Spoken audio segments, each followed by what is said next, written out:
Hello, and here we are again. I've brought the candle. I like candles a lot. They're very. I like watching the flame.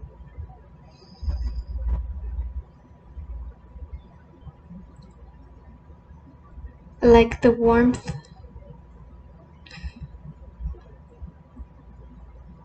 I like the smell, but I like that it's a small flame. Small little buddy. 3 here with me. Now, I don't know. Well, if you clicked on this, then it's a yes. What I was gonna say is, I don't know about you, but I've been feeling particularly worn down. And like I need a bit of a mental break from the noise. You know, the noise.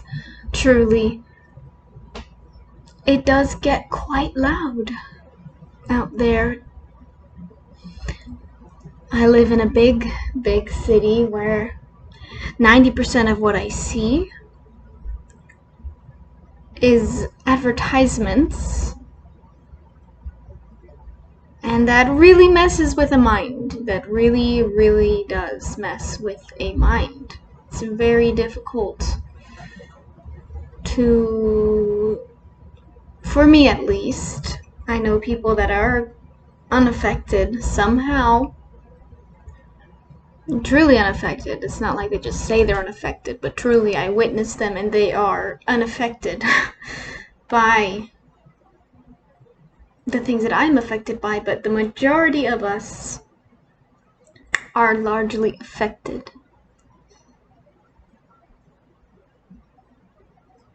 by seeing advertisements everywhere we look. Everywhere you go, it's screaming, pick me, buy me, spend your money on me, and I will make your life better. I promise pleasure, I promise gratification, I promise happiness. You will be pretty, you will smell nice, you will be better off, you will make more money, you will be happier if you buy me, if you pick me. And the same thing is with social media, but instead we're sort of prescribing to people's livelihoods, other people's lives, you know. And this is not a new topic. Everybody in my circle talks about this, you know. This is not anything new. We know that social media is misrepresentative of people's real lives. We know that. That's not a mystery, but you know, here we are again, feeling a need to pull back from social media because it's become too much.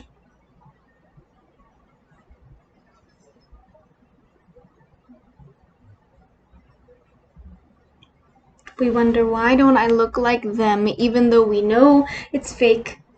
The issue is we don't know what is fake, and so we kind of still tend to, you know, subconsciously assume that maybe it's all real.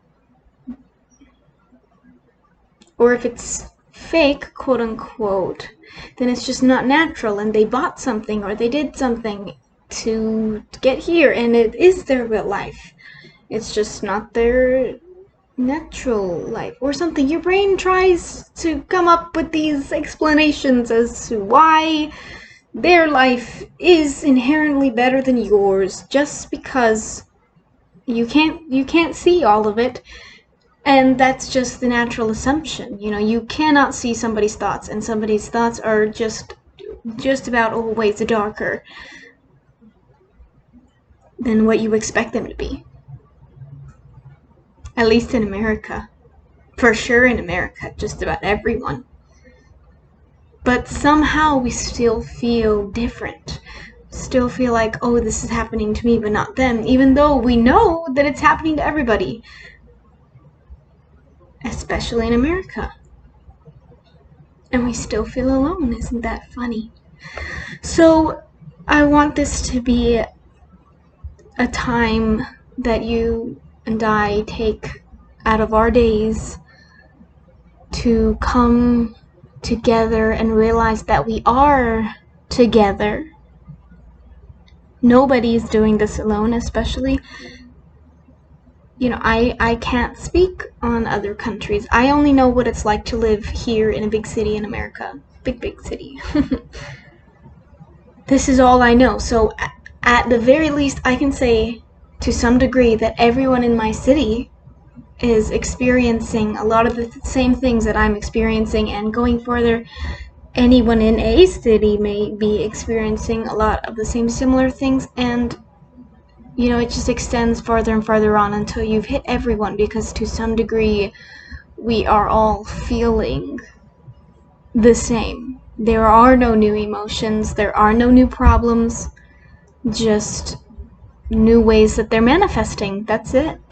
That's really it. It's just new ways that the same old emotions and problems are manifesting, and I find that really comforting. And if you haven't already, if you'd like to, you can close your eyes. If you don't, if you want to keep staring at the candle, that's fine too. Or if you have your own candle, I greatly encourage that. Candles, I find them very grounding personally.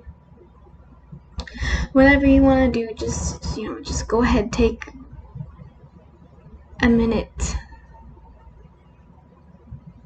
to focus on something. You can focus on the flame, you can focus on your breath, or you can even hum a little bit and try to just, feel the vibration in your skull, in your lips, in your nose, just with your out breath, or even if you have an instrument with you on hand, perhaps get that and just pluck one note and try to feel and hear at the same time that note for the entire duration until it dissipates. And don't pluck the string if that's what you have. Don't play the note again until it's completely stopped. But whatever you choose, try to just focus entirely on that one thing, just for a moment. Feel the heat of your flame. Feel the vibrations of the sound. The expansion of your chest when you breathe, whatever you choose.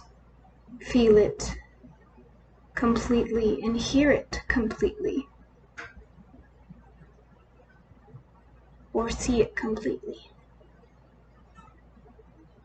2 senses at a time.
oftentimes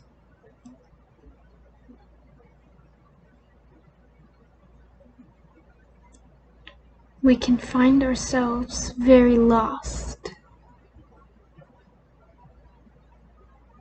Grounding the senses in this way can help us become the observer.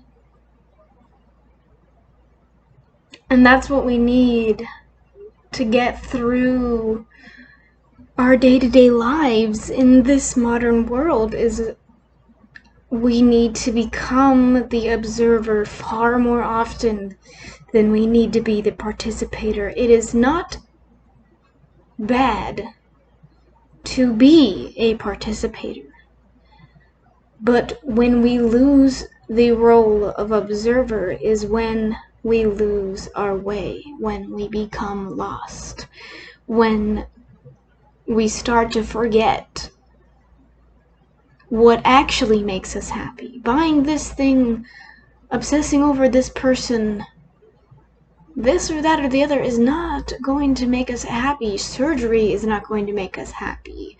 Candy is not going to make us happy. Chocolate is not going to make us happy. A significant other is not going to make us happy. At the very least, these things may provide pleasure.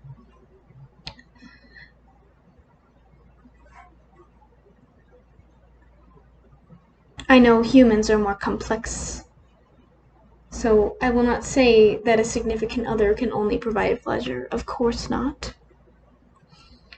But at least in terms of the consumer society that we live in, the capitalistic society that we live in order to survive and not be made the fool, we have to be able to observe not only what is around us, but ourselves. You know, how what is around us affects the deeper layers of ourselves. And if, you know, the goal is to have the outside world, you know, not be able to affect what's inside, we are to be like rocks, or more like water. When you cast a stone in the water, it ripples only the top layer, but it does not affect the deeper levels of the water reservoir. And that's what we need to be. We need to be able to be still and calm, so that when the rocks do come flying at us, we can just absorb it. It'll ripple on top and it'll be totally calm below, because we are centered, we are the observer. We can see what is happening and understand why it's happening, what is happening, and react accordingly, not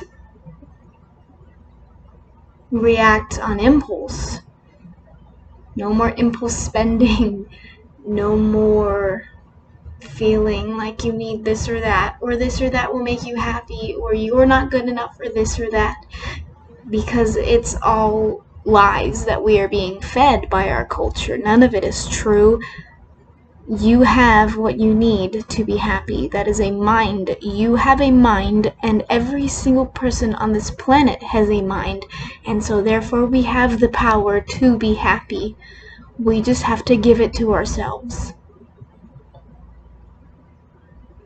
And that is why it is important to become the observer.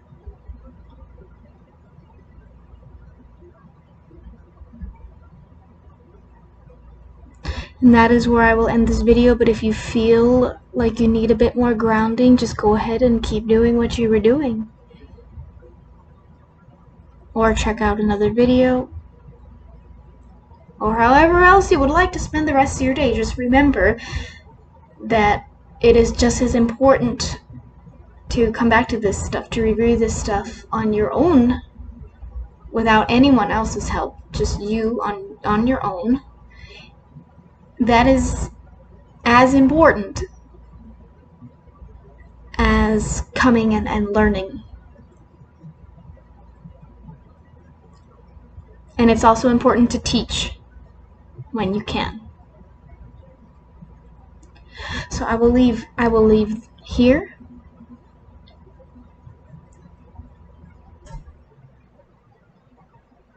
Just remember to be the observer.